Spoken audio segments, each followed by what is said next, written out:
Welcome to Modern Mystic Messages. I'm Teresa, and I want to thank you for stopping by and clicking on the video. If you're here for the first time, welcome. If you're returning, welcome back, Soul Family. In this video in particular, if you're here, please know that it's no accident that you clicked on this video. And I want to say to you, whatever you're going through right now, you've come too far to turn back now.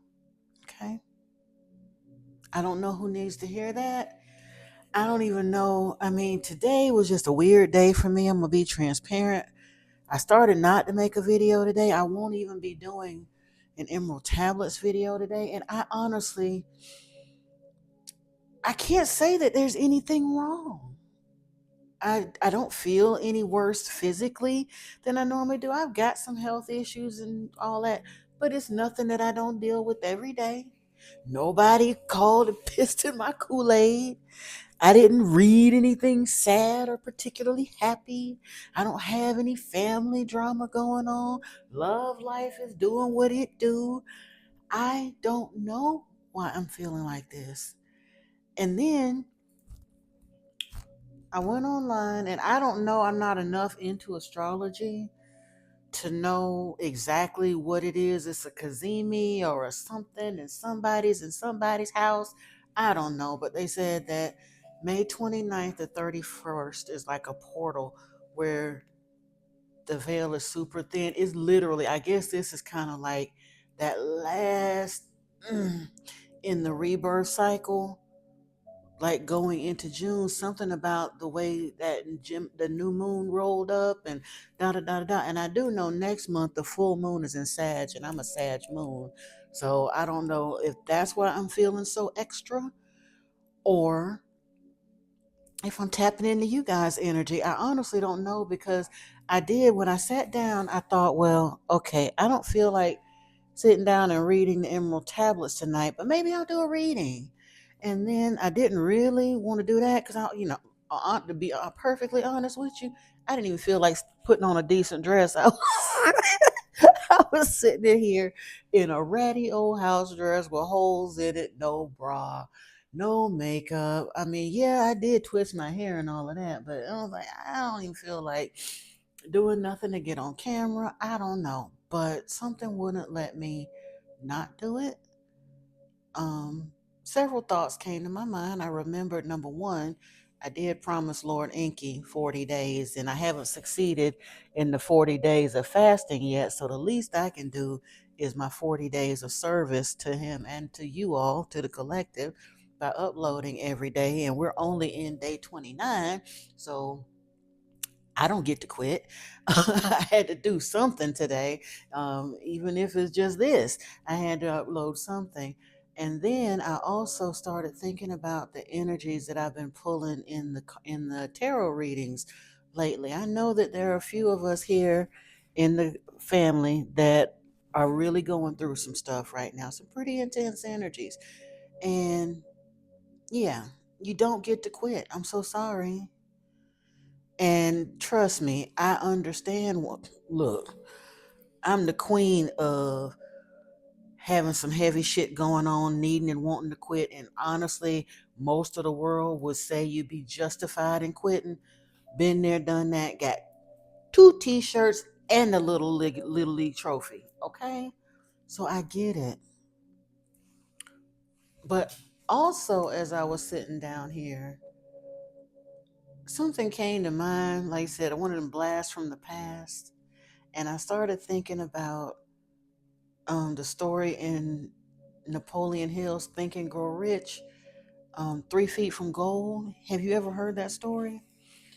And please pardon me again. I have no idea. Look, I'm a Hayoka empath. Somebody in the family is really, really going through it right now. I'm guessing that's the only thing, because I genuinely don't have no reason of my own to be this emotionally full right now.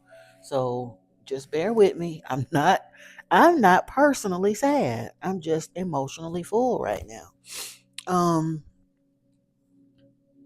I keep thinking about our brother Rashawn, Hadn't heard from him for in a couple of days. If you hear this, Rashawn, give me a thumbs up, a purple heart, or something, bro. Just let me know. A couple of others of you, but um, yeah. In Napoleon Hill, in the first part of that book, he tells a story about this man named Darby, who back during the gold rush, the San Francisco gold rush they talk about back in the 1800s or whenever that happened.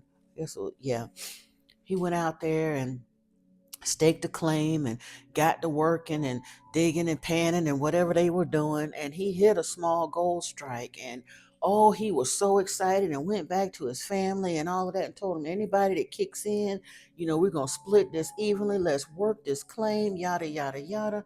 And they all went in and he dug and they got a little bit of gold out of there, but fairly quickly, whoa, a bird just kind of ran by, and the way it hit my eye, that was unusual. That's confirmation of sorts. um but the strike dried up really quickly, and he stuck around for a while, and they had spent all their money and it just wasn't panning out, and he finally gave up, and he was getting ready to leave because he had moved to come and work this claim in California. So he was going back home, and he found a junk man or whatever. He was packing up, and I think he sold him the equipment for something like $200, all of the mining equipment and everything. And of course, the man said, of course I will, because the equipment alone was worth more than that, much less he'd get an opportunity to further work this claim if he wanted to, because Darby was packing up and going home and gave him everything. He just quit. So the junk man went in town and asked around with some more experienced people about, what was going on and whatnot. And come to find out, he was like, well, gold runs in veins. So this person, Darby, must have just drilled through the vein. So he got that little pocket right there. But when he went through, he didn't see anything else. So the man was telling him, you go like 2 3 feet in the other way and go up, like go in a 45 or 90-degree angle, and you should tap back into the vein. And he did, and hit a strike worth millions and millions and millions of dollars, because he had the patience. He understood an opportunity where someone else did not. The junk man understood the opportunity where Darby didn't, and Darby didn't have the patience. The other man did, and he went and got some further information or assistance from people who had more experience in that area, and he got to work on it. And honestly, I just want to say to whomever it is out there that I'm feeling this way about, you have no idea how close you are to your breakthrough. I get it. Poverty is knocking on my door too. I've rolled around in it for years, and every time I try to get out of it, it seems like life kicks me in the teeth. Well, honestly, it wasn't life kicking me in the teeth. Let's face it. Some of them karmic folks should be around to be kicking you in the teeth. Now you're at a point where they got the last little bit, and you have to face the choice of, do I jump back into the way they say it's supposed to be done and get back into corporate America or wherever you're at, get back into the corporate world and do it the way they say, or do how can I find another way to sustain myself? How can I find a way to get past just sustaining myself and get to all this prosperity and abundance that spirit has shown me and I done seen in my mind and in my meditations, and I'm busy manifesting from my heart's desire, and all these tarot readers keep telling me about? Is it really gonna come? Because I don't know, because for real, I'm getting a little bit hungry over here, and the rent is still due. So spirit, what up? I get all of that. I do. Been there, done that. Like I say, got 2 t-shirts and the trophy. But I do know that his promises are faithful. And when I say his, I'm so sorry. I live in an older world where we do assign male things to spirit. Whatever that is, it is out there for you. There's that helper for you, Holy Spirit, angels, ancestors, whatever it is. Think about all the times when you pulled a rabbit out of a hat. Probably been making something out of nothing your whole life. Like I say, People say, while you out there making plans, while others are making plans, you making miracles. We just don't think about the fact that we've been doing that. You've been manifesting for a long time. Now, I get it. Sometimes your manifestations get a little bit wobbly because we're still focused on the very real, what isn't here, what we need, and what isn't showing up. So there's a lot of that wobble back and forth. But at the end of the day, don't something always come out? Whether it's the 11th hour or not, you still here, right? So we've got to understand, can't give up now. You might as well see it through. Like you say, as long as you've been going at this and you starting to see and understand that the energies are shifting, if nothing else, even if you don't know where you at in the spiritual timeline, please understand the way the energy has been shifting. It started, at least I started noticing it in 2020, but for real, since 2023, all of these different planetary alignments and eclipses and kazimis and this in retrograde and that coming out of retrograde and this going direct and Pluto over here and it's a lot. I like I said, I don't know enough about astrology to keep up with it, but I know that something major, major is gearing up on the planet. And maybe that's why I'm feeling this way. Like I said, right now we might be in that sacred pause. It's like right on the launch pad. I don't know. I just know, like I said, we all in this together, whether we realize it or not. We all just walking each other home. So I'm here to tell you, let's link arm in arm.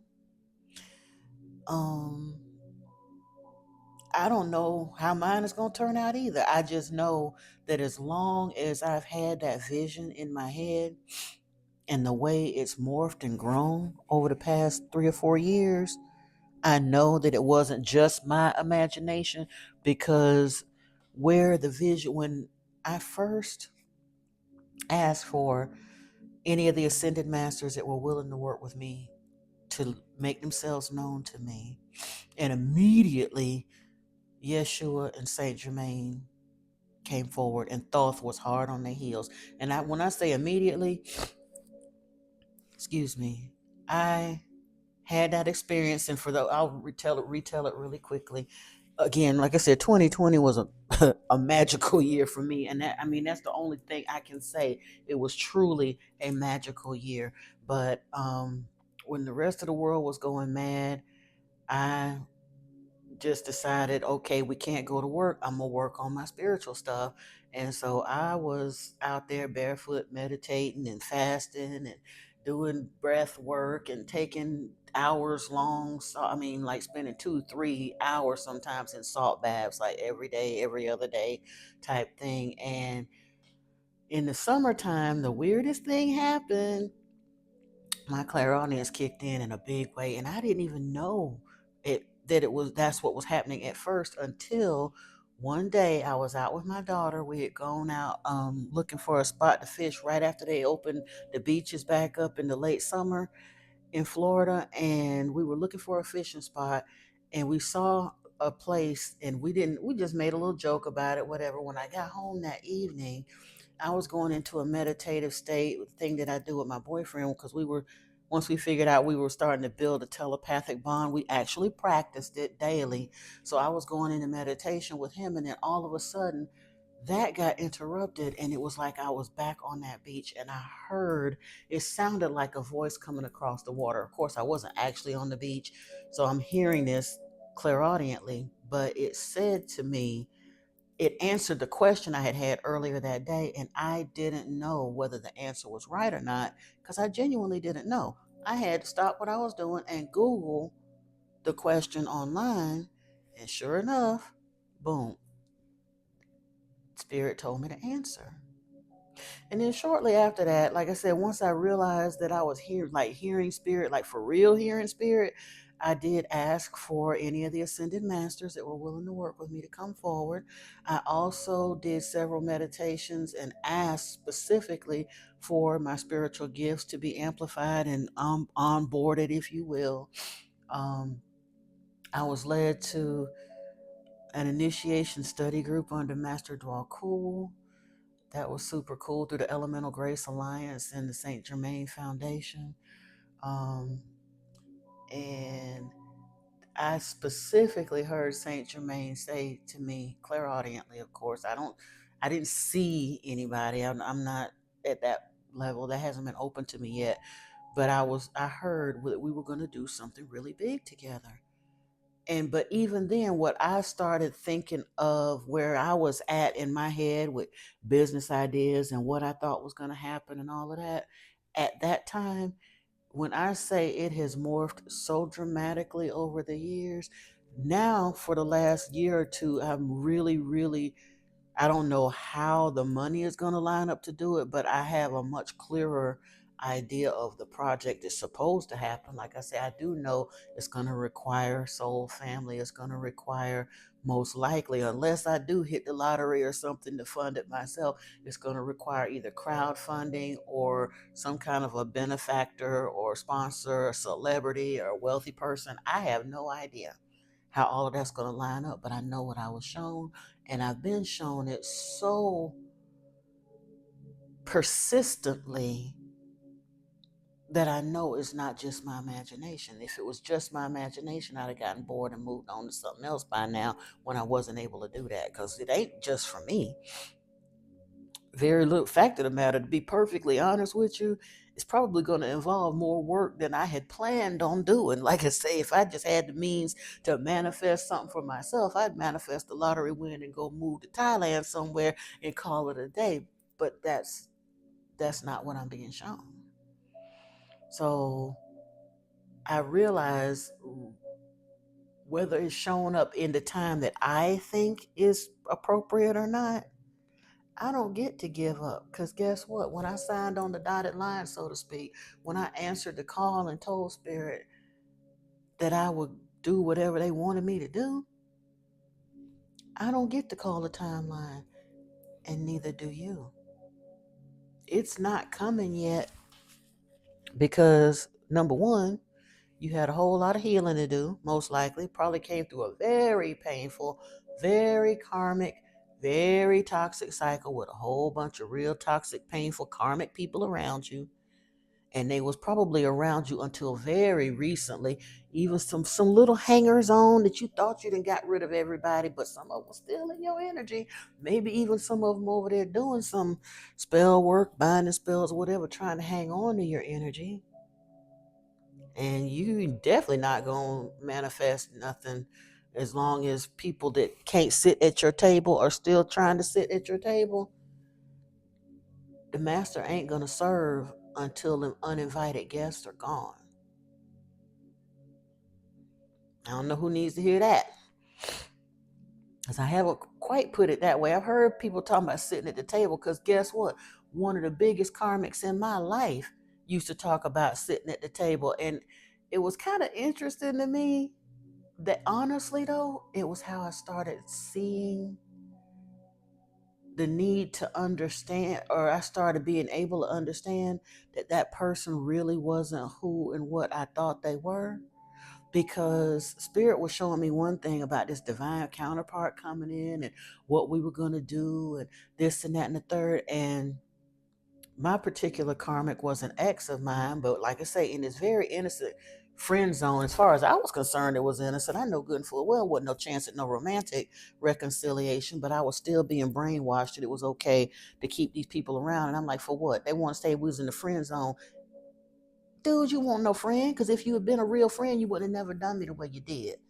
And I can honestly say that about all my exes. And I finally had to put my foot down and say exactly that to them.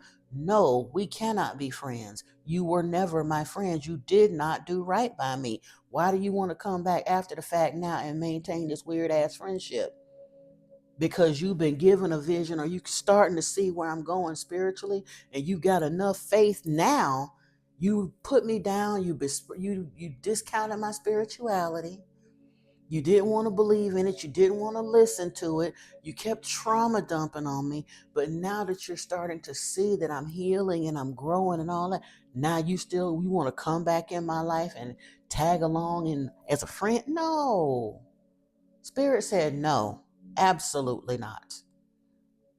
And if you have people like that in your life, Spirit is telling you absolutely not. You will never get your manifestation, them big ones that you want. You'll never realize them if you keep them kind of people around you.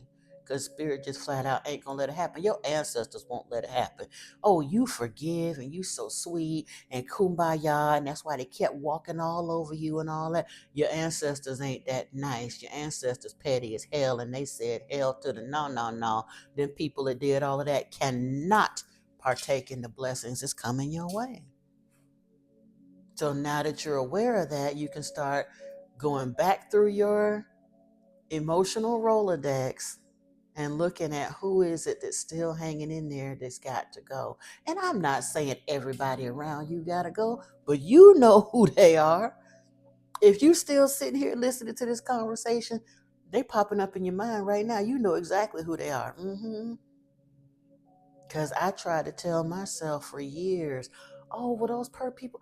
And here's the thing, and I'm going to be, again, I'm being transparent because I don't know who is going to help. I kept some of them toxic people around me for years longer than I needed to. Only because now, most of the people that needed to get away from me, before I even understood that they needed to get away from me, they bailed out on their own. And I was feeling very alone in the world, and I wanted to be normal and wanted to have friends and all that. Number one, you ain't normal. That ship has sailed. It sailed at birth. You're never going to be normal. You're a black sheep, chosen one, whatever it is. You was different from the first breath you drew here. Get used to it. You've been trying to fit in your whole life, and that was half the problem right there because you wasn't born to fit in. But half of those people, as they peeled away from life, I felt weird because I didn't have very many friends. All these other people talking about they friends this and they friends that. And I'm glad to see, that they're all social, but it wasn't working out for me that way. So unfortunately, the few friends I still had around, I was trying to maintain. But those was the most toxic ones. And they was just hanging on. Like I said, digging their nails in, trying to hang on to the edge of the ledge when I should have cut them loose. And they was literally around me in a circle. And crazily enough, most of them were exes. I wasn't romantically involved with any of them. They had not now half a desire to reconnect romantically with any of them, but they all wanted to stick around in my life. Didn't want to do right by me. Most of them that married and went on, married 2 or 3 times or whatever, still want to call and trauma dump whenever they having issues with the next woman. And I finally was like, trust me, after 2, 3, 4 times, you're the common denominator here. I don't have nothing against those women, and why are you sitting here telling me all of that? You chose her, you got problems with her, then you go deal with it. But honestly, you're the common denominator. That part. But meanwhile, that's steadily draining the energy. And I'm wondering why I can't get ahead. So finally, I did understand that and see that and got all of that away from me and did the cord cutting and the this and that. But there's still a buffer zone because after you do all of that, you still got to go back in. Now that you release that part, now you got to go back in and do another dark night of the soul to understand, and not from a blame finger shaking point, real introspection to see what it is about you. What is it about your damaged your wounded inner child that, number one, allowed those kinds of relationships in the first place, and then number two, had such a hard time letting them go? I used to keep some of them people around in my life just because I wanted to be able to have somebody, anybody, to talk to. It was very hard for me to let go of the last few of them, because that genuinely, after I let go, after I released the last couple ones of them, from that point on, I genuinely, if I don't reach out, or my girlfriend or my bestie don't reach out to me on the weekends, my phone wouldn't ring all week long. If I weren't doing these videos, other than saying hello and good night to my roommate as they come and go, because he works a weird shift, he's gone most of the day. And when he comes in, he goes upstairs, grabs something to eat in the shower, and he lay down and go to sleep so he can get up and do it again. So if it weren't for that, my vocal cords would probably seize up from not talking to anyone, because I don't have phone friends anymore. And I'm no longer working from home on a secular job. So I would go days in here without saying anything to anyone. And that was one of the reasons I think it was so hard for me to get going with the channel, because I had an issue. Well, honestly, I've gotten over the idea of having an issue being seen on camera. I used to be not real. I don't want to take pictures. I didn't want to be seen on camera. And Spirit was like, just get over yourself. And so it really wasn't about that. But yeah, it was just like having to heal the throat chakra enough to speak, or truthfully understanding that there would be anybody out there that cared to hear what I had to say. More, it was more so that when you've been told, or been, even if you're not directly told your whole life to be quiet, don't be heard, don't make too much racket, whatever, if psychologically that's the perception and the programming that you got, was that your opinion wasn't valued, your people weren't really interested in what you had to say, you talk too much, why don't you be quiet, that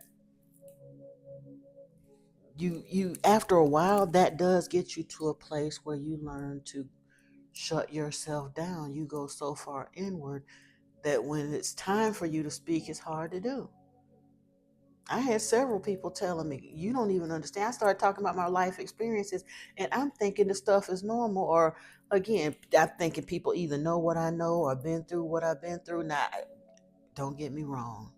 Not saying that I've been through the absolute worst. Of course, everybody knows or has heard of somebody that's had it worse than them. I'm not one of them dramatic people that swear out and be. I'm not Forrest Gump. I'm not. But I do know and understand that I've been through enough stuff and seen enough stuff that I do have some, like I said, some real common sense, been there, done that brand of wisdom, hard earned, sometimes very painful, left a mark wisdom that somebody may be able to benefit from, that can kind of short circuit their journey or make their journey less painful. And Spirit said I have to make myself available to share that with people. And maybe if you're having a tough time of it, maybe you do too, in some kind of way. Because again, I can tell from the readings that I pulled once I started doing tarot, and I wasn't getting some of the stuff that I see a lot of other, and again, not knocking what any the messages anybody gets, because different readers read for different collectives, different types of messages. People are at different places in their spiritual journey, going through different things, so they need different messages. And I understand from the messages that I'm getting, I'm not reading for level 101 regular degulars. No, I'm not. I know I'm reading for the chosen one, light workers, spiritual warriors, shaman, and other readers, mystics. Or even if you don't know you're that yet, you're being called to it some kind of way. I see it. So you don't get to give up. You are closer than you know. But anyway, yeah, like I said, 3 feet from gold came to my mind today, because the energy, it's energying. I feel it. Lord knows I feel it. So if you're feeling it too, don't feel bad. What in the world? Yeah, I mean, I can't say don't feel bad. You're going to feel how you feel. But if you are feeling it, understand there's a reason for you feeling that way, that you're not crazy. You're not imagining it. Do yourself a favor too. I'll try to link one if I can find a good one, an article about what's happening for the 3 days. But look it up because there's several out there, and some of them might have something to do with either your sun, moon, or rising sign. If you can find that, or I don't know, but yeah, there's been several videos posted about May 29th through 31st. So if you're feeling a little heavy, I'm just giving you a big, big, big virtual spiritual hug. Mm-mm-mm-mm-mm. And I love you. You're not alone. I'm feeling it too. We will get through this. This too shall pass, as they say. But understand that, like I say, it probably means that you're closer than you think. I'm getting ready. I thought I was going to do it at the same time, but I don't want to scare anybody off by the length of the video. So I'm going to nip this in the bud, and then I'm going to move the camera around. I'm going to pull some cards for the day and see kind of where we're going with this. But I just had to get on here and just give you a little bit of love. I think Spirit just wants you to know whatever it is that you're feeling, don't give up. It's closer than you know. Okay? I'm going to get on up out of here, baby dolls. I do love you so much. I do want to say thank you for taking this time with me. Peace and blessings to you. Namaste. And do you know, I mean, if you don't know, I've been saying it all along, but namaste just means that the divine in me sees and honors the divine in you. Namaste. I love you.